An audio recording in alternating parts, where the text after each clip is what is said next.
Global air power ranking की जो list आई है उसमें बाकी देशों के मुकाबले जो इंडियन एयरफोर्स को पोजीशन दी गई है वो इस समय ग्लोबल थिंक टैंक्स और डिफेंस एक्सपर्ट्स के बीच स्ट्रेटेजिक डिबेट का विषय बन गई है। रैंकिंग्स में क्या ऊपर नीचे हुआ है वो तो हम डिस्कस करेंगे ही, लेकिन दूसरी तरफ ईरान ने स्ट्रेट ऑफ हॉर्मुज में भारत के शिप के साथ ऐसा क्या किया उसको भी हम डिटेल में डिकोड करेंगे कि आखिरकार ईरान चाहता क्या है। इसके साथ ही वेनेजुएला से इंडियन आर्मी को लेकर भी एक ऑफिशियल अपडेट सामने आ रही है, उस पर भी हम बात करेंगे। काफी सारी मेजर जियोपॉलिटिकल अपडेट्स आ रही हैं, इसलिए वीडियो को एंड तक देखिएगा। सबसे पहले बात करते हैं साल 2026 के लिए latest global air power index 2026 के बारे में, जो कि world directory of modern military aircraft हर साल रिलीज करते हैं। इन्होंने इस साल की लेटेस्ट और अपडेटेड रैंकिंग्स रिलीज करके बताया है कि आज के समय जुलाई 2026 में कौन से देश की सेना का कौन सा विंग है जो एयर पावर के मामले में सबसे ज्यादा स्ट्रांग है।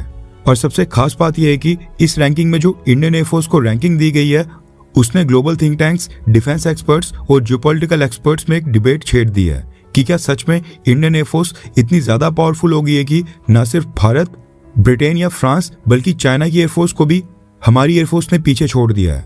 अमेरिका तो दूर की बात है, चाइना भारत की एयरफोर्स को टक्कर नहीं दे पा रहा है इस रैंकिंग के अकॉर्डिंग। रैंकिंग्स के ऊपर जाने से पहले आपको बता दूं कि ये rankings world directory of modern military aircraft ने जारी की है और इनकी ये जो रैंकिंग है ये सिर्फ इस बात के ऊपर डिपेंड नहीं करती है कि किसी देश के पास कितने फाइटर जेट्स हैं या किसी देश की फ्लीट में टोटल एयरक्राफ्ट की संख्या क्या है। इस रैंकिंग के लिए ट्रू वेल रेटिंग नाम का एक स्पेशल फॉर्मूला इस्तेमाल किया गया है जो कि किसी भी देश की सर्विस की फुल कॉम्बैट कैपेबिलिटी को इवैल्यूएट करता है। इसमें फाइटर जेट्स और एयरक्राफ्ट्स की क्वालिटी, उनकी मॉडर्नाइजेशन, अटैक और defence capability, logistic support, air personnels का जो एक्सपीरियंस है वो भी रैंकिंग बनाने में कंसीडर किया गया है। इसके साथ ही अलग तरह के एयरक्राफ्ट्स के बीच का जो बैलेंस है वो भी, और साथ में देश की जो अपनी एरोस्पेस इंडस्ट्री है उसको भी ध्यान में रखा गया है। कहने का मतलब है कि टाइप ऑफ एयरक्राफ्ट और फ्यूचर में डिलीवरी के लिए ऑन ऑर्डर और कितने एयरक्राफ्ट हैं, इस तरह की सारी चीजों को कंसीडर करके रैंकिंग बनाई गई है और उनको भी वेटेज दी गई है। कहने का मतलब है कि सिर्फ नंबर्स नहीं बल्कि ऑपरेशनल स्ट्रेंथ और फ्यूचर कैपेबिलिटी को देखकर ये रैंकिंग तैयार की गई है, जिसमें दुनिया के 103 देशों की 129 अलग अलग एयर सर्विसेज और लगभग 48,000 फाइटर जेट्स, हेलीकॉप्टर्स और मिलिट्री एयरक्राफ्ट को ट्रैक करके ये एनुअल रैंकिंग जारी की गई है। आपने नोटिस किया होगा कि हमने रैंकिंग्स में बार बार सर्विस का नाम इसलिए लिया है क्योंकि रैंकिंग में एयरफोर्स के साथ साथ नेवी और आर्मी की एविएशन विंग को भी कंसीडर किया गया है, क्योंकि नेवी के पास भी फाइटर जेट से लेकर स्पेशल एयरक्राफ्ट की फ्लीट होती है और साथ में आर्मी भी इन दिनों कॉम्बैट हेलीकॉप्टर से लेकर स्पेशल एयरक्राफ्ट का इस्तेमाल कर रही है। अब बात करते हैं रैंकिंग्स के बारे में। रैंकिंग में टॉप 10 की बात करें तो नंबर 1 के ऊपर है यूनाइटेड स्टेट्स एयरफोर्स, यानी कि अमेरिका की एयरफोर्स। उसके बाद नंबर 2 पर भी अमेरिका से यूएस नेवी की एविएशन विंग है। फिर उसके बाद नंबर 3 के ऊपर रशियन एयरफोर्स आती है। उसके बाद रैंक 4 के ऊपर यूएस आर्मी की एविएशन विंग मौजूद है। नंबर 5 के ऊपर भी अगेन अमेरिका की यूएस मरीन्स आ जाती है, यानी कि टॉप 5 में से 4 एयर सर्विस अकेले अमेरिका की हैं। उसके बाद नंबर 6 की बात करें तो 6 के ऊपर इंडियन एयरफोर्स को जगह दी गई है और इंडियन एयरफोर्स के बाद 7 के ऊपर चाइनीज एयरफोर्स को रखा गया है, जिसका मतलब है कि फाइटर जेट्स और एयरक्राफ्ट्स के नंबर बेशक चाइनीज एयरफोर्स के पास ज्यादा हों, लेकिन ओवरऑल स्ट्रेंथ और कॉम्बैट कैपेबिलिटीज में इंडियन एयरफोर्स चाइनीज एयरफोर्स से ऊपर आती है। स्कोर के मामले में भी अच्छा डिफरेंस है। चाइनीज एयरफोर्स का स्कोर है 63 और इंडियन एयरफोर्स का स्कोर है 69। एक और फैक्टर इस रैंकिंग में कंसीडर किया गया है वो है ऑपरेशनल एक्सपीरियंस का। इंडियन एयरफोर्स ने आजादी के बाद अभी तक पाकिस्तान के साथ कई सारे वॉर्स में हिस्सा लिया है और जीत हासिल की है। ऑपरेशनल एक्सपीरियंस चाइना के केस में मिसिंग है, ये भी एक बड़ा फैक्टर है जो इंडियन एयरफोर्स को फेवर करता है। चाइना के बाद रैंक 8 के ऊपर आता है जापान, यानी जापानीज एयरफोर्स। नंबर 9 के ऊपर इजरायली एयरफोर्स और उसके बाद नंबर 10 के ऊपर फ्रेंच एयरफोर्स और 11th के ऊपर यूके की रॉयल एयरफोर्स, जिसने अपने पायलट्स को ट्रेनिंग देने के लिए भारत से इंस्ट्रक्टर्स मांगे थे। टॉप 10 के बाद 11 से 20 देशों की रैंकिंग्स या आप अपनी वीडियो को पॉज कर स्क्रीन के ऊपर देख सकते हैं। 21 से लेकर 30 तक की ये रैंकिंग्स आ रही हैं, ये भी आप वीडियो पॉज कर देख सकते हैं। और अब 31 से लेकर 40 तक की ये रैंकिंग्स हैं, ये भी आप वीडियो को पॉज करके देख सकते हैं। बाकी देशों की बात करें तो चाइनीज नेवी का जो एविएशन विंग है उसका रैंक है 15th, सऊदी अरेबिया की एयरफोर्स का रैंक है 17th, पाकिस्तान एयरफोर्स का रैंक है 18th, टर्की की एयरफोर्स का रैंक है 21, जबकि भारत की जो नेवी का एविएशन विंग है उसका रैंक है 27। चाइनीज आर्मी एविएशन का रैंक है 35, जबकि इंडियन आर्मी एविएशन का रैंक है 36, ऑलमोस्ट बराबर। ये थी rankings world directory of modern military aircraft के अकॉर्डिंग, जिसकी क्रेडिबिलिटी दुनिया में सबसे ज्यादा मानी जाती है। आपका इस रैंकिंग के बारे में क्या कहना है? आपके अकॉर्डिंग क्या ये रैंकिंग सही है, हाँ या फिर ना? आपको ऐसा नहीं लगता है चाइनीज एयरफोर्स ज्यादा स्ट्रांग है? अपनी राय नीचे कमेंट बॉक्स में कमेंट करके जरूर बताएं। नेक्स्ट अपडेट आ रही है भारत और ईरान को लेकर। रेफरेंस के लिए आपकी स्क्रीन के ऊपर इंडिया टुडे के आर्टिकल का स्क्रीनशॉट है।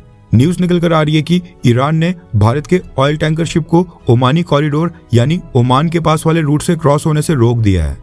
मीडिया की रिपोर्ट्स के अकॉर्डिंग ईरान ने स्ट्रेट ऑफ हॉर्मुज में इंडियन शिप के क्रू मेंबर्स को चेतावनी देते हुए बोला कि भारत का शिप ओमान वाले रूट से क्रॉस ना हो, वरना उसके ऊपर ईरान मिलिट्री एक्शन लेगा। एग्जैक्टली क्या हुआ वो समझने से पहले आप स्क्रीन के ऊपर ये पिक्चर देख सकते हैं। ये बीच में जो स्ट्रेट ऑफ हॉर्मुज है इसके ऊपर है ईरान और नीचे वाली साइड है ओमान। अब इनके बीच में जो ब्लू कलर का पूरा एरिया है ये स्ट्रेट ऑफ हॉर्मुज आ जाता है, जहां से पहले सभी देशों के शिप्स फ्रीली क्रॉस होते थे। अब ये जो रेड और ब्लू कलर के बीच में ये ब्लैक कलर का एरिया है, जहां से पहले शिप्स आसानी से क्रॉस होते थे। यहाँ पर ईरान ने अंडर वाटर माइंस बिछा दिए हैं, जो कि अब माइन एरिया बन गया है, जिसके बाद यहाँ से अब कोई भी शिप क्रॉस नहीं हो सकता है, वरना माइंस की चपेट में आने के कारण शिप्स एक्सप्लोजन का शिकार हो सकते हैं। इसके बाद स्ट्रेट ऑफ हॉर्मुज को क्रॉस करने के लिए अब केवल 2 रूट बचे थे। एक ये रेड कलर वाला रूट है जो कि ईरान के तट यानी कि ईरान की जमीन के पास से गुजरता है, और ये नीचे ब्लू कलर वाला रूट है जो ओमान की जमीन के पास से गुजरता है। अब हुआ ये कि भारत का शिप इस ओमान के पास वाले रूट से स्ट्रेट ऑफ हॉर्मुज को क्रॉस करने की कोशिश कर रहा था, लेकिन जैसे ही भारत का ये शिप यहाँ पर बीच में तंग रास्ते के पास पहुंचा, यहाँ से ईरान के रेवोल्यूशनरी गार्ड्स ने भारत के शिप को क्रॉस होने नहीं दिया और कहा कि अगर भारत के शिप को क्रॉस होना है तो फिर ओमान नहीं बल्कि ईरान के तट के पास से ये जो रेड कलर वाला रूट है इसका इस्तेमाल किया जाए। मीडिया की रिपोर्ट्स के मुताबिक ईरान की तरफ से रेडियो वार्निंग मिलने के बाद भारत के ऑयल टैंकर शिप ने भी रिस्क नहीं लिया और चुपचाप यू टर्न मारकर वहां से वापस आ गया है। हो सकता है कि भारत का ये शिप अगले 1-2 दिन के अंदर ईरान के इस रेड कलर वाले रूट से क्रॉस हो जाए, क्योंकि यहाँ से आज भी कई सारे शिप्स ने स्ट्रेट ऑफ हॉर्मुज को पास किया है। भारत के ऑयल टैंकर शिप ने रिस्क इसलिए नहीं लिया क्योंकि ईरान ने रिसेंटली इसी ओमान वाले रूट से क्रॉस करने की कोशिश कर रहे 2 से 3 शिप्स के ऊपर हमला किया था, जिसमें कतर और सऊदी अरेबिया के शिप्स भी शामिल थे। वो भी इसी ओमान वाले रूट से क्रॉस करने की कोशिश कर रहे थे।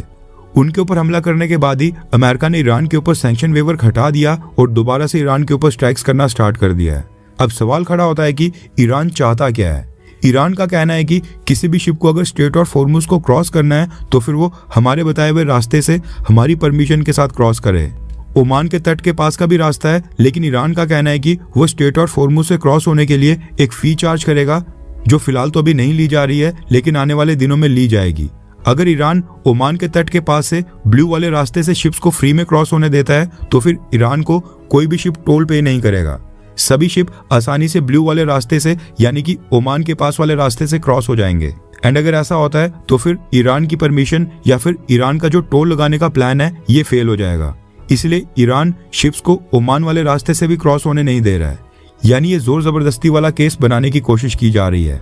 ईरान ने सर्विस फीस, जो कि एक तरह का टोल ही है, इसके लिए ओमान को भी ऑन बोर्ड लेने की कोशिश की है, लेकिन ओमान ने ईरान के साथ मिलकर कोई भी फीस चार्ज करने से इनकार कर दिया है। इसीलिए ईरान अब ओमान वाले रूट को भी फेल करने की कोशिश कर रहा है। वैसे अभी कुछ ही घंटे पहले भारत की सरकार ने भी ईरान सिचुएशन के ऊपर एक स्टेटमेंट इशू की है। रेफरेंस के लिए आपकी स्क्रीन के ऊपर आर्टिकल का स्क्रीनशॉट है। भारत की स्टेटमेंट काफी लंबी है, लेकिन अगेन भारत ने ये डिप्लोमेटिक लैंग्वेज में नपी तुली सी स्टेटमेंट दी है, जिसमें एक भी देश का नाम नहीं लिया गया है। ना ही ईरान का नाम लिया गया, ना अमेरिका का, ना ही उन कंट्रीज का जिनके ऊपर ईरान ने रिटेलिएशन में स्ट्राइक्स की हैं। भारत ने अपनी ऑफिशियल स्टेटमेंट में कहा है कि वेस्ट एशिया में हाल ही में हुए अटैक्स और बढ़ती हुई टेंशंस को लेकर भारत गहरी चिंता में है। इससे रीजन में शांति, सुरक्षा और स्थिरता कमजोर होगी। इसलिए भारत सभी पक्षों से अपील करता है कि संयम बरतें, तनाव को कम करें, लोगों की सेफ्टी सुनिश्चित करने के साथ साथ एनर्जी सप्लाईज और इंटरनेशनल ट्रेड के रास्ते में रुकावट ना डालें। सभी पार्टीज शांतिपूर्ण और स्थायी समाधान निकालें, ये कहना है भारत का। नेक्स्ट अपडेट आ रही है भारत और वेनेजुएला को लेकर। रेफरेंस के लिए आपकी स्क्रीन के ऊपर आर्टिकल का स्क्रीनशॉट है। इंडियन आर्मी ने अभी कुछ ही घंटे पहले ऑफिशियल स्टेटमेंट इशू करके आधिकारिक तौर के ऊपर जानकारी दी है कि ऑपरेशन अमिस्ताद के तहत वेनेजुएला में अपना ह्यूमैनिटेरियन असिस्टेंस और disaster relief mission successfully complete करने के बाद अब इंडियन आर्मी का कंटिजेंट वापस भारत लौटना शुरू हो गया है। ये जो आप वीडियो अपनी स्क्रीन के ऊपर देख रहे हैं, ये भी इंडियन आर्मी ने ही इशू की है और इसके साथ स्टेटमेंट इशू करते हुए कहा कि 26 जून को वेनेजुएला में भूकंप आया था और 2 दिन में ही 28 जून को इंडियन आर्मी ने वेनेजुएला में एक फुली ऑपरेशनल फील्ड हॉस्पिटल खड़ा कर दिया था। उसके बाद से इंडियन आर्मी के डॉक्टर्स ने वेनेजुएला के 1900 से भी ज्यादा अर्थक्वेक विक्टिम्स का फ्री में ट्रीटमेंट किया और लोकल अथॉरिटीज के साथ मिलकर रिलीफ ऑपरेशन चलाए। अब ऑपरेशन क्लोज कर भारत की टीम को वापस बुलाया जा रहा है, लेकिन भारत आगे भी मदद करने के लिए तैयार है, ये कहना है इंडियन आर्मी का। अब ऑपरेशन क्लोज कर भारत की टीम को तो वापस बुलाया जा रहा है। अब इसका ये मतलब नहीं है कि भारत वेनेजुएला को अकेला छोड़ रहा है। इंडियन आर्मी को जो इमरजेंसी में ह्यूमैनिटेरियन ऑब्जेक्टिव्स दिए थे वो फिलहाल के लिए पूरे हो गए हैं और अब रिस्पॉन्सिबिलिटी धीरे धीरे वेनेजुएला की अथॉरिटीज के पास ट्रांसफर कर दी गई है। इसके साथ ही भारत ने यह भी साफ कहा है कि जरूरत पड़ी तो फ्यूचर में भी ह्यूमैनिटेरियन असिस्टेंस भारत की तरफ से वेनेजुएला को देने के लिए हम पूरी तरह से तैयार रहेंगे। नेक्स्ट अपडेट आ रही है भारत और अफगानिस्तान को लेकर। न्यूज निकल कर आ रही है कि अफगानिस्तान के agriculture and irrigation minister Ataullah Omar Bharat की यात्रा के ऊपर आए हुए हैं और भारत में इन्होंने कई सारी बायलैटरल मीटिंग्स में हिस्सा लिया है। भारत के एग्रीकल्चर मिनिस्टर शिवराज सिंह चौहान के साथ भी इन्होंने मीटिंग की है।